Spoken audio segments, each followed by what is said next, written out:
Et le grand front froid de cette semaine ne rend pas les choses faciles pour les personnes qui se rendent au travail, en particulier pour celles qui passent leur journée à l'extérieur, avec des températures glaciales. Zhou Chun travaillait en tant qu'exploitant de services de dépannage pendant près de 30 ans. Il faisait partie de l'équipe de maintenance qui s'occupe du tunnel est de la route de Yan'an. Son travail commençait à 7 h du matin et il devait rester disponible toute la nuit en cas de besoin. Son équipe est responsable du nettoyage de toute trace de glace et de neige dans le tunnel afin que les 80 000 véhicules journaliers puissent rouler sans encombrement dans le tunnel.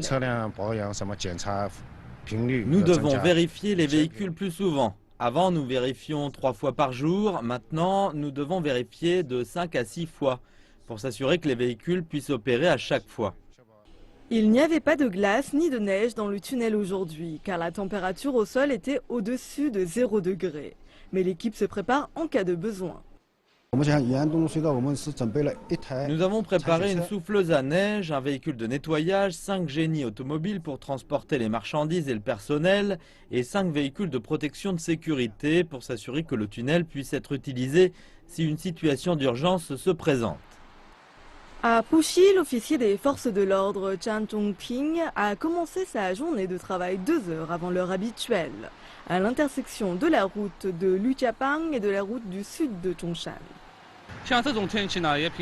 Avec des conditions de température si rares, nous renforçons la gestion et les directives. S'il y a un accident de circulation, nous devons le résoudre le plus tôt possible. Et si la circulation est mauvaise, nous devons contrôler l'afflux des véhicules. Les autorités de la circulation ont augmenté le nombre d'officiers travaillant près du pont Ningpu de 20% cette semaine pour gérer les problèmes liés à la météo. Les officiers de la circulation devront également limiter les vitesses de conduite sur les autoroutes et les ponts surélevés si la neige ou la glace s'accumulent.